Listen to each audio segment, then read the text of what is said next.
Demand driven by dairy cows. Breakthroughs have happened in dairy cow feed demand for high oleic soybean meal. I'm Tom Stever. On this edition of the Missouri Soybeans Spotlight Podcast, we'll talk about how meal from a variety developed by Missouri soybeans holds economic promise for growers.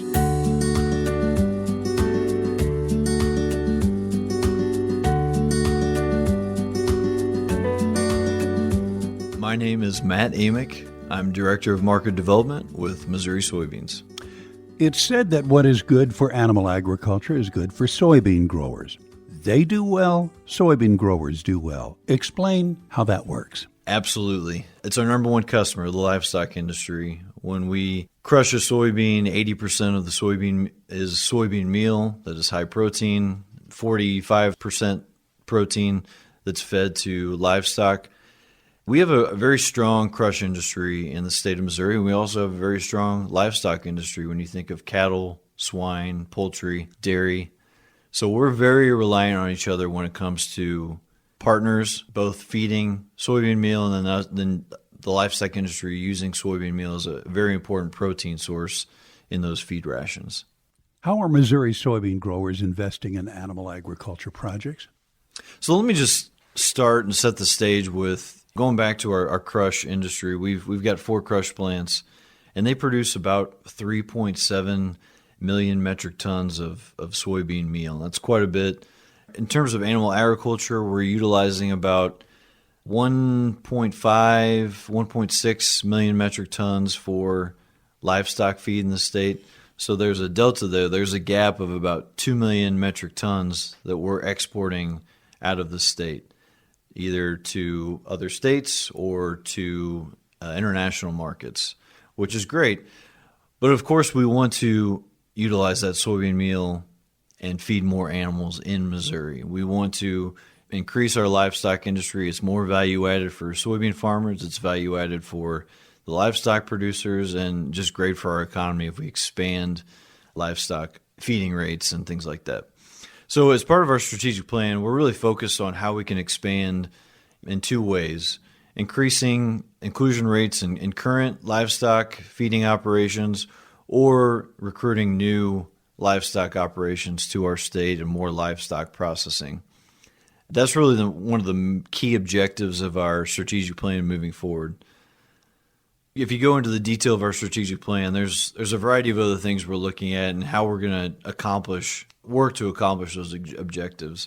So I think first and foremost, it's talking about and looking at how we can increase inclusion rates in current animal operation, livestock operations, whether it be swine, dairy, poultry, cattle, even aquaculture, which we'll talk about in a minute, which is a big opportunity. So working with nutritionists, using our contacts across the state, what can be done to feed more soybean meal? There's a lot of factors that go into that, right? There's physical limitations of the animal, cost, and I think one of the things that's a tailwind for us is that as we expand domestic crush capacity across the U.S., we're going to have more soybean meal available to feed here domestically.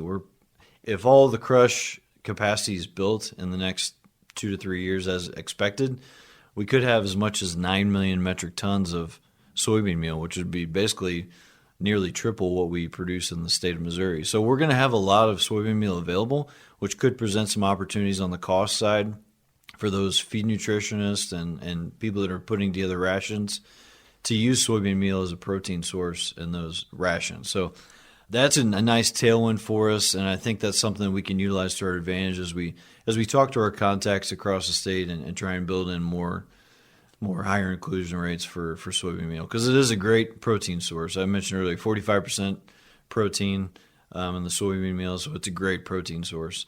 If you look at something like specific sectors, if you look at the dairy sector, most of our listeners know that we have a high interest in high oleic soybeans, and for dairy cattle, feeding high oleic soybeans provides a 5% milk fat increase. And when you're talking about dairy farmers, even with a premium associated with high oleic soybeans because it's an identity preserved product, you can make money at certain scales and sizes of dairy operations, and you can really make money using high oleic soybeans. So we're really trying to expand our reach in the dairy sector. That's our biggest opportunity on the high oleic side is feeding high oleic to dairy. It's happening a lot in the northeast part of the country and the northern part of the country where there are a lot of dairy operations. Unfortunately, we've got less dairy operations in the state today than we've had historically. But I think we can maximize operations that we have. We're also trying to recruit new dairy to our state. If you look out west where there's a lot of these big dairies, they're dealing with water issues or lack of water issues. That's a big factor into maybe coming to Missouri and relocating here. We've seen a little bit of that already. We've got land, we've got water, a good climate, we've got feed access. That's another piece of it. If you're out west, you're a little bit further away from where all the corn and soybean production is, so bringing them closer to their feed source. So a lot of advantages there in trying to expand dairy. And the final sector I'll mention is aquaculture. A lot of people might debate me on aquaculture in the Midwest. When you look at our competitors and importing seafood, of course, Americans, we eat a lot of seafood. We like it. We have a taste for it. It's just cheaper to import. From a labor perspective, there's less regulatory hurdles than we have in the U.S.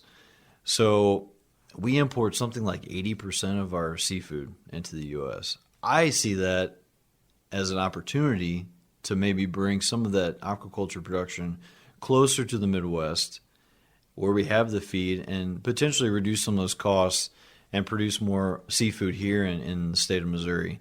It could be a variety of species from stocking species like bass or catfish or things like that to food fish like also catfish. You think about trout too, that we've got a variety of hatcheries in the state of Missouri through our conservation program. And so there's some opportunities. There's some challenges, like I said earlier, with the regulatory hurdles, cost. Every species has a different diet and a different ration, so you have to research and look at all those different species as a species themselves. It's not one clear-cut answer. But I think we can do that and work towards it and also find a more local source of feed for the current aquaculture producers in the state.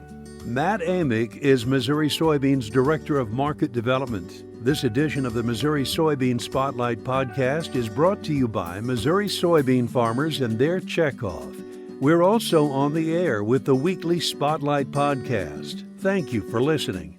I'm Tom Stever.